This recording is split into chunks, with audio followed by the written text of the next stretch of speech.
ஒரு விபச்சார விடுதி. அந்த விடுதியில் ஒரு 17 வயசு பொண்ணை ரெடி பண்ணிகிட்டு இருக்காங்க, மேக்கப் போட்டு. அப்போ தான் அந்த பொண்ணு புதுசாக வந்திருக்குது, ஏலம் போட்டு எடுத்து வச்சுருக்காங்க. அந்த பொண்ணு ஆனால் அதில் விருப்பம் இல்லை அப்படின்னு சொல்லுது. இவங்க எல்லாரும் சேர்ந்து அந்த பொண்ணை ரெடி பண்ணும்போது அந்த பொண்ணு அழுதுகிட்டே சொல்லுது, நான் செத்தாலும் சாவனே ஒழிய இதுக்கு நிச்சயமாக நான் ஒத்துக்க மாட்டேன் அப்படின்னு சொல்லுது. உடனே பார்த்தீங்கன்னா இந்த பொண்ணுங்க எல்லாரும் சேர்ந்து, அம்மா இந்த பொண்ணு ஒத்துக்க மாட்டேன்னு சொல்லி கடைசி வரைக்கும் சொல்கிறாம்மா, என்ன பண்ணலாம் அப்படின்னு சொல்லிட்டு எல்லாரும் சேர்ந்து அந்த ஹெட்டுக்கிட்ட சொல்கிறாங்க. அந்த ஹெட்டு, இதெல்லாம் இப்படி சொல்லுவான்னு எனக்கு நல்லாவே தெரியும், ஏய் மரியாதையாக ஒழுங்கு மரியாதையை ஒத்துக்க, இல்லாட்டி அவ்வளோதான் உன்னை கொண்டுருவேன் அப்படின்னு சொல்லி மாட்டாங்க. நான் செத்தாலும் சாவனை வச்சு இதுக்கு ஒத்துக்கவே மாட்டேன் அப்படின்றாங்க. ஏய் விபச்சார விடுதிக்கு வந்துட்டு இது ஒத்துக்க மாட்டேன்னு சொன்னால் என்ன அர்த்தம் அப்படிங்கும்போது அதெல்லாம் அந்த பொண்ணுங்களும் சேர்ந்து ஒரு ஐடியா சொல்கிறாங்க, கங்காட்ட கொண்டு போங்க இந்த விஷயத்தை அப்படின்னு சொல்கிறாங்க. இதுக்கெல்லாம் கங்காவை வர சொல்லணும் அப்படின்னு சொல்லி ஹெட்டு யோசிக்கிறாங்க. சரி என்ன பண்ணுறது, ஒரு பொண்ணோட காசு வேஸ்ட் ஆகிடக்கூடாது இல்லையா, அதனால தான் அப்படின்னு சொல்லி எல்லா பொண்ணும் சொல்கிறாங்க. இவங்களும் யோசிச்சு பார்த்துட்டு நேராக கங்காவை போய் கூட்டிகிட்டு வராங்க. கங்கா வந்ததுக்கப்புறம் பார்த்தீங்கன்னா அந்த பொண்ணை பார்க்குறாங்க. ஏமா இதுக்கு ஒத்துக்க மாட்டேன்ற, நீ ஒத்துக்க அப்படின்னு சொல்கிறாங்க. இல்லை என்னால் இதெல்லாம் முடியாது, நான் செத்தாலும் சாவனே ஒழிய இதுக்கு நான் ஒரு காலமும் ஒத்துக்க மாட்டேன் அப்படின்னு சொல்கிறாங்க. அப்போ தான் பார்த்தீங்கன்னா எல்லாரும் இங்கே இஷ்டப்பட்டு வந்திருக்காங்கன்னு நினைக்கிறியா, அவங்கவுங்களோட குடும்ப கஷ்டம் அவங்கவுங்களுக்கு தான் தெரியும் அப்படின்னு சொல்கிறாங்க. அப்படி சொன்னதோட மட்டும் இல்லாமல் அந்த கங்கா இருக்காங்க இல்லையா, அவங்களுடைய அந்த பழைய ஸ்டோரியை அவங்க சொல்ல ஆரம்பிக்கிறாங்க. அப்போது கங்காவுக்கு 16 வயசு. 16 வயசில் அவங்க ஒரு பையனை விரும்பிகிட்டு இருந்திருக்காங்க. அவங்களுடைய கிராமம் பார்த்திங்கன்னா தமிழ்நாட்டில் தான் இருக்குது, மதுரைக்கு பக்கம். ஸோ இப்போ பார்த்தீங்கன்னா கங்கா ஒரு 16 வயசு பொண்ணுன்றதால சுட்டித்தனமாக விளாண்டுட்டு இருக்கான். அந்த நேரம் பார்த்தீங்கன்னா கங்காவுக்கு ஒரு பாய் ஃப்ரெண்டும் இருக்கான். இவங்க 2 பேரும் ஒரு இணைப்பிரியாத நண்பர்கள் அப்படின்னு சொல்லலாம். நாளடைவில் அவங்க காதலிச்சிடுறாங்க. அதுக்கப்புறம் அந்த பையன்கிட்ட கங்கா சொல்கிறாங்க, எனக்கு ஒரு மிகப்பெரிய பாலிவுட் ஆர்டிஸ்ட்டாக நான் மாறணும், நான் ஒரு நடிகையாக மாறணும் அப்படின்னு சொல்லி சொல்கிறாங்க. அதுக்கு நீ இங்கெல்லாம் இருந்தால் செட் ஆகாது, நம்ம மும்பைக்கு போவோம் அப்படின்னு சொல்லிட்டு அவன் நேராக மும்பையில் ட்ரெயின் மூலிமா கங்காவை கூட்டிகிட்டு வரான்.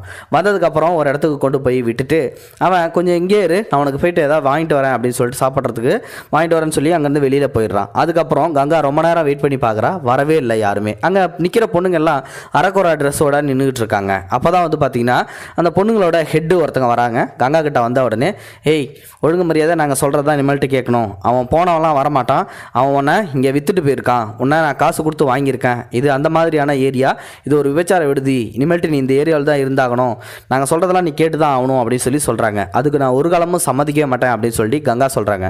அதெல்லாம் முடியாது அப்படின்னு சொல்லிட்டு 2 பேருக்கும் நடுவில் வாக்குவாதம் நடக்குது. உன்னை ஒரு ரூமில் பூட்டி போட்டுறேன், நீ எத்தனை நாளைக்கு தான் ஒத்துக்காமல் இருப்பேன்னு பார்ப்போம் அப்படின்னு சொல்லி அந்த கங்காவை அடைச்சி வச்சிடுறாங்க. கங்கா என்ன பண்ணுறாங்க, சரி நம்மளும் இதுக்கு ஒத்துக்கக்கூடாதுன்னு சொல்லி ஒரு 10-15 நாள் சாப்பிடாம கொள்ளாமல் வெறும் தண்ணி மட்டும் குடிச்சிட்டு உயிராட இருக்காங்க. ஆனால் ஒரு கட்டத்தில் பார்த்தீங்கன்னா அவங்களால பசியை அடக்கவே முடியல. என்னடா பண்ணுறது அப்படின்னு சொல்லிட்டு கடைசியாக அவங்க சாப்பாடு கேட்குறாங்க. அதுக்கு நீ ஒத்துக்கணும் அப்படின்னு சொல்லி சொல்கிறாங்க. சரி அப்படின்னு சொல்லிட்டு நான் ஒத்துக்கிறேன் அப்படின்னு சொல்லி கங்காவும் ஒத்துக்கிறாங்க. மொதல் நாளே பார்த்தீங்கன்னா அந்த கங்காவை நல்லா அலங்காரமாக சீவி சிங்காரிச்சு வெளியில் வாசலுக்கு முன்னாடி நிற்கணும், இப்படி தான் ஆண்கள்கிட்ட சைகை காட்டணும் அப்படின்னு சொல்லி சொல்கிறாங்க. ஆனால் வெளியில் நிற்க கூட நம்ம கங்காவுக்கு தெரியல. வெளியில் நின்ன உடனே ஒருத்தன் பார்க்குறான், பார்த்துட்டு எனக்கு இந்த பொண்ணு வேணும் அப்படின்னு சொல்லி கூட்டிகிட்டு போகிறான். கூட்டிகிட்டு போயிட்டு வெளியில் வரும்போது பார்த்தீங்கன்னா என் வாழ்க்கையில் இந்த பொண்ணை மாதிரி வேறு யாருமே நான் பண்ணதில்லை அப்படின்னு சொல்லிட்டு அவன் கொஞ்சம் காசை கொடுக்குறான். ஆனால் அந்த காசு பார்த்தீங்கன்னா இங்கே இருக்கிற பொண்ணுங்களை விட சம்பாதிச்சதை விட அந்த பொண்ணு கங்கா தான் ஃபஸ்ட்டு அதிகமாக சம்பாதிச்சிருக்கா அப்படின்றத அந்த ஹெட்டு புரிஞ்சுக்கிறா. ஏய் இங்கே வந்ததுலேயே நீ தான் அதிக காசு சம்பாரித்து கொடுத்துருக்க, நீ மிகப்பெரிய அதிர்ஷ்டக்காரியா அப்படின்னு சொல்லிட்டு அந்த காசை கொடுக்குறாங்க. ஆனால் அந்த காசை வாங்கி கங்கா என்ன பண்ணுறாங்கன்னா விளக்கில் காட்டி எரிக்கிறாங்க. இதெல்லாம் நமக்கு வாழ்க்கையில் நடந்து ஆகணும் மாட்டுக்கு, நம்ம தலைவிதி அப்படின்னு சொல்லிக்கிறாங்க. இதோடு பார்த்தீங்கன்னா அவங்களுடைய வாழ்க்கை கொஞ்சம் கொஞ்சமாக நகர ஆரம்பிக்குது. கூட இருக்கிறவங்க எல்லாருமே கொஞ்சம் ஃப்ரெண்ட்ஸாக பழக ஆரம்பிக்கிறாங்க கங்காவுக்கு. அப்படியே நாட்கள் போக போக கங்காவுக்கு இந்த வாழ்க்கை பழகி போயிடுச்சு. சரி என்ன பண்ணலாம், இதுக்கப்புறம் நம்மளோட வாழ்க்கை இதில் தான் இருக்கும் அப்படின்னு சொல்லிட்டு அப்படியே கொஞ்சம் இந்த மாதிரியான ஃப்ரீயாக இருக்கிற டைமில் தேட்டருக்கு அப்படி இப்படின்னு சொல்லிட்டு வெளியில் சுற்றுவாங்க. கங்காவும் ஒரு நாள் ஃப்ரெண்ட்ஸுங்களோட சேர்ந்து தேட்டருக்கு போகிறாங்க. அங்கே ஒருத்தன் இவங்களை அந்த மாதிரி பொண்ணு அப்படின்னு நினச்சி தப்பாக நடந்துக்க முயற்சி பண்ணுறான். அப்போது கங்கா என்ன பண்ணுறாங்க, அவனை அடிச்சுட்டு இங்கெல்லாம் வேற எங்கேயா வச்சுக்கடா அப்படின்னு சொல்லி அடித்து விட்டுறாங்க. அதோடு பார்த்தீங்கன்னா அவங்க படமும் பார்த்துட்டு வீட்டுக்கு வந்துடுறாங்க. இதுக்கப்புறம் பார்த்தீங்கன்னா வீட்டுக்கு வந்ததுக்கப்புறம் ஒரு மிகப்பெரிய ரவுடி உள்ள நுழையிறான் அந்த ஏரியாவுக்குள்ளே. அப்போ நுழைஞ்ச உடனே கங்காவை தான் சூஸ் பண்ணுறான், எனக்கு இதை தான் வேணும் அப்படின்னு சொல்லிட்டு.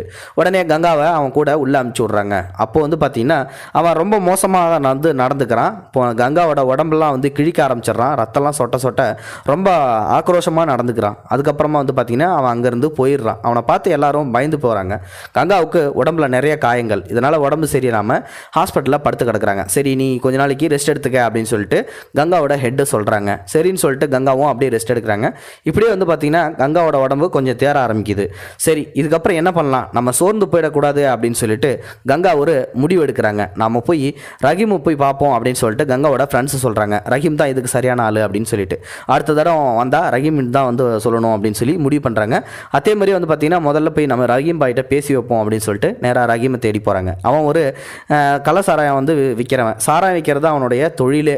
இதே மாதிரி வந்து வேலையை வேறு யாருக்கிட்டையாவது வந்து செஞ்சுருந்தானா நான் விடமாட்டேன், ஆனால் வந்து என்கிட்டயே செஞ்சுட்டான் அப்படின்னு சொல்லிட்டு கங்கா ரொம்ப கோவப்பட்டு ரஹீமை போய் பார்க்குறாங்க. எனக்கு இந்த மாதிரி நீங்கள் ஒரு ஹெல்ப் பண்ணணும், என்னை ஒரு ரவுடி ரொம்ப மோசமாக நடத்திட்டான் அப்படின்னு சொல்லிட்டு. அதுக்கு ரஹீம் என்ன சொல்கிறாப்புலனா, நான் இந்த மாதிரிலாம் செய்கிறதில்ல, நான் வந்து சாராயம் விற்கிறது மட்டும்தான் தொழில் அப்படின்ற போது, இல்லை எனக்கு கொஞ்சம் நீங்கள் ஹெல்ப் பண்ணி தான் ஆகணும், என் உடம்பை பாருங்கள் அப்படின்னு சொல்லிட்டு ட்ரெஸ்ஸை கழட்டி காட்டுறாங்க. அப்போ பயங்கரமாக வந்து கிழிச்சு அந்த பொண்ணை அசிங்கப்படுத்தியிருக்கான் அப்படின்றது தெரிஞ்சுக்கிறாரு ரஹீம்.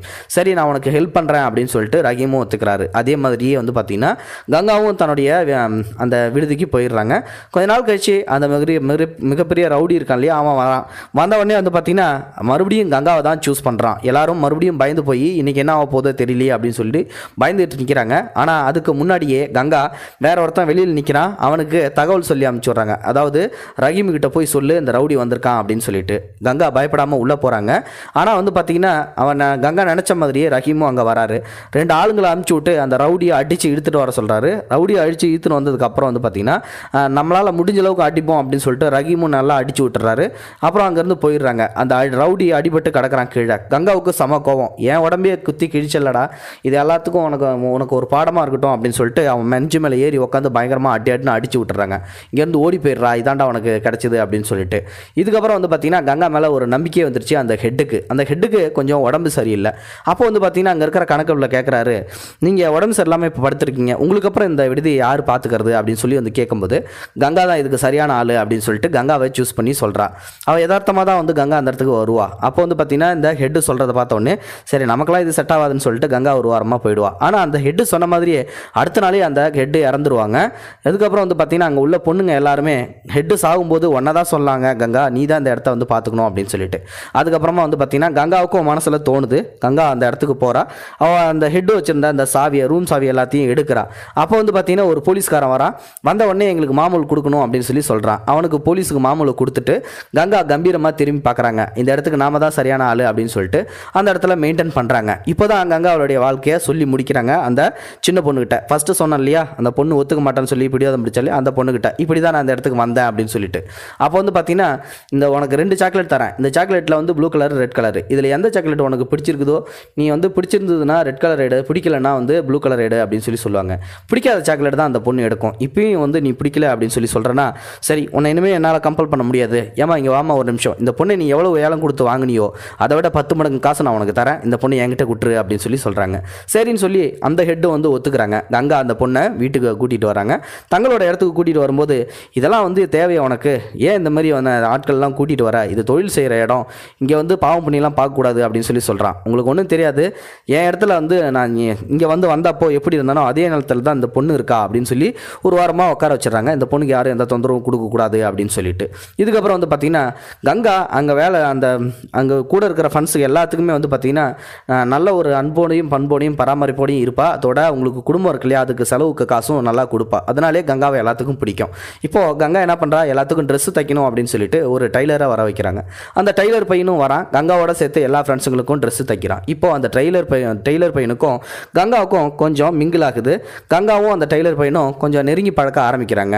அவன் வந்து பார்த்திங்கன்னா நான் உன்னை விரும்புகிறேன் அப்படின்னு சொல்லிட்டு வந்து சொல்கிறான். உங்ககிட்ட வந்து நான் என் காதலை சொல்லிட்டேன், உன்னை நான் கல்யாணம் பண்ணவும் ஆசைப்பட்றேன் அப்படின்றான். அதுக்கு கங்கா எதுவுமே சொல்லாமல் இருக்காங்க. ஆனால் கொஞ்சம் நெருங்கி பழகி சுற்ற ஆரம்பிக்கிறாங்க. இதுக்கப்புறம் வந்து பார்த்திங்கன்னா அந்த ஏரியாவில் ஒரு பிரசிடென்ட் எலெக்ஷன் வருது. அந்த எலெக்ஷனில் கங்கா நின்று ஜெயிக்கணும் அப்படின்னு சொல்லிட்டு ஆசைப்பட்றா. அந்த ஏரியாவுக்கு நல்லது ஏதாவது செய்யணும் அப்படின்றதுக்காக. ஆனால் அங்கே ரஷ்யா அப்படின்ற ஒரு திருநங்கை மிகப்பெரிய போட்டியாளாக கங்காவை எதிர்த்து உட்காடுறா. ஆனால் அந்த ரஷ்யாவை எதிர்த்து எப்படி ஜெயிக்கிறது அப்படின்னு சொல்லிட்டு கங்காவுக்கு சந்தேகம். சரி இதுக்கு நம்ம பணபலம் தேவைப்படும் அப்படின்னு சொல்லிட்டு நேராக ரஹீமை போய் பார்க்குறாங்க. எனக்கு மறுபடியும் ஒரு ஹெல்ப் வேணும் அப்படின்னு சொல்லிட்டு.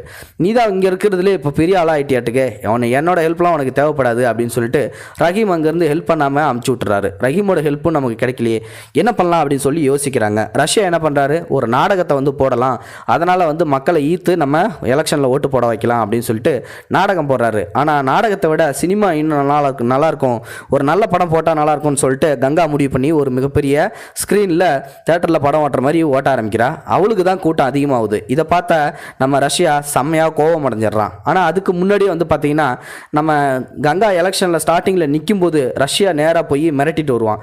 நீ இந்த எலெக்ஷனில் நிற்கக்கூடாது, ஜெயிக்கக்கூடாது, என்ன ஜெயிக்க முடியாது அப்படின்னு சொல்லிட்டு அதை ஞாபகம் வச்சிருந்த நம்ம கங்கா இந்த தடவை நமக்கு தான் எல்லாரும் வந்து சப்போர்ட் பண்ணுறாங்க, நம்ம போட்ட படத்துக்கு எல்லாருக்கும் வந்துட்டாங்க அப்படின்னு சொல்லிட்டு அவன் வந்து பார்த்தீங்கன்னா கோவப்பட்டுக்கிட்டு இருப்பான் இல்லையா. அந்த நேரம் நம்ம கங்கா அவன்கிட்ட நேராகவே போவாங்க. என்ன உன் தேட்டரில் படம் ஓடல அப்படின்னு சொல்லிட்டு வந்து பயங்கரமாக கிண்டல் பண்ணுவாங்க, நெக்கல் பண்ணுவாங்க. அதோடு வந்து பார்த்தீங்கன்னா இதுக்கப்புறம் என்கிட்ட மோதாத அப்படின்னு சொல்லிட்டு கங்கா சொல்லிட்டு வருவாங்க. யார் ஜெயிக்கலாம் பார்ப்போம் அப்படின்னு சொல்லிட்டு நம்ம ரஷ்யாவும் பிடிவாதமாகவே இருப்பாங்க. இதோட வந்து பார்த்தீங்கன்னா அங்கே ஒரு மிகப்பெரிய பிரச்சனையை கிளப்பி விடுவா. போலீஸ்காரங்க எல்லாரும் வந்து நீங்கள் தப்பான தொழில் செய்கிற, இங்கேருந்து நீ காலி பண்ணணும் போலீஸ் வந்து இந்த மாதிரி வந்து சொல்லுவாங்க. ஆனால் போலீஸ் வந்து சமாளிச்சிருவா. அதுக்கப்புறம் எப்படா இந்த பிரச்சனையை தூண்டி வருதுன்னு சொல்லிட்டு ரஷ்யா இன்னொரு பிளான் போடுவான். ஸ்கூலுக்கு பக்கத்தில் இந்த இடம் இருக்கிறது ரொம்ப இடைஞ்சலாக இருக்குது, அதனால் இதை ரிமூவ் பண்ணுங்க அப்படின்னு சொல்லிட்டு கவர்மெண்ட்லேருந்தே வந்து ஆர்டர் போடுறதுக்கு ஒரு பிரச்சனையை கிளப்பி விட்டுருவான். இப்போ ஸ்கூலில் உள்ளவங்க எல்லாரும் வந்து பார்த்தீங்கன்னா பிரின்சிபல் எல்லாரும் சேர்ந்து கம்ப்ளைண்ட்டும் கொடுத்துருவாங்க. சரி நம்ம இந்த இடத்த விட்டு காலி பண்ணக்கூடாது, என்ன பண்ணலாம் அப்படின்னு சொல்லிட்டு வந்து யோசிக்கிறாங்க. நேராக நம்ம ஸ்கூல்லேயே போய் பேசுவோம் அப்படின்னு சொல்லிட்டு பிரின்சிபாலை போய் பேசுகிறாங்க. அங்கே உள்ள மேனேஜ்மெண்ட் டீமுக்கிட்ட இவ்வளோ நாளாக வந்து இந்த ஸ்கூல் வந்து பக்கத்தில் இந்த ஏரியாவுக்கு பக்கத்தில் தான் இருந்தது, இப்போல்லாம் வந்து தொந்தரவு இல்லாமல் இருந்தது, எவ்வளோ நாளாக இருந்தப்போ தொந்தரவு இல்லாமல் இருந்தப்போ திடீர்னு வந்து இப்போது தொந்தரவாக இருக்குன்னு சொல்கிறீங்களே, இது உங்களுக்கே நியாயமாக இருக்கா அப்படின்னு சொல்கிறாங்க. அதெல்லாம் முடியாது, நீங்கள் காலி பண்ணி தான் ஆகணும் அப்படின்னு சொல்லி சொல்கிறாங்க.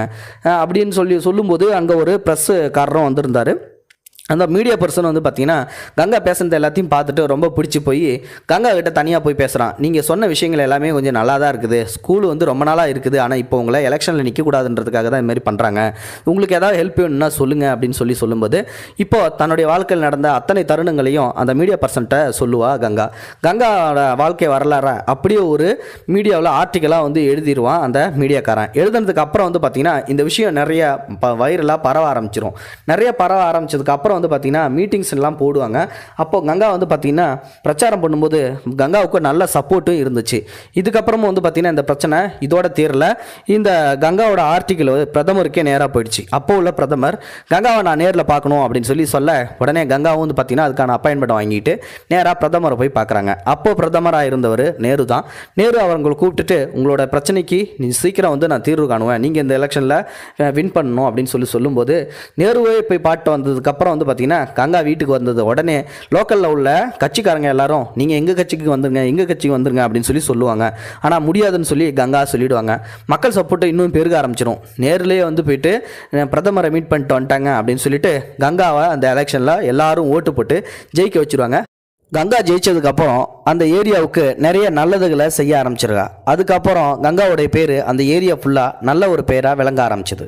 இது ஒரு உண்மை சம்பவம். கங்குபாய் அப்படின்றவங்க செஞ்சது இந்த மும்பையில் இந்த சம்பவத்தை ரொம்ப ரொம்ப பெரிய ஆர்டிக்கலாக நியூஸ் பேப்பர்லாம் பரவியிருப்பாங்க. இந்த வீடியோ பிடிச்சிருந்தா லைக் பண்ணுங்கள். தேங்க்யூ ஃபார் வாட்சிங். இது போன்ற செய்திகளை உடனுக்குடன் நீங்கள் தெரிந்து கொள்ள மறக்காமல் எங்களுடைய சேனலை சப்ஸ்கிரைப் செய்யவும், கூடவே பக்கத்தில் வரும் பெல் ஐக்கானையும் கிளிக் செய்யவும்.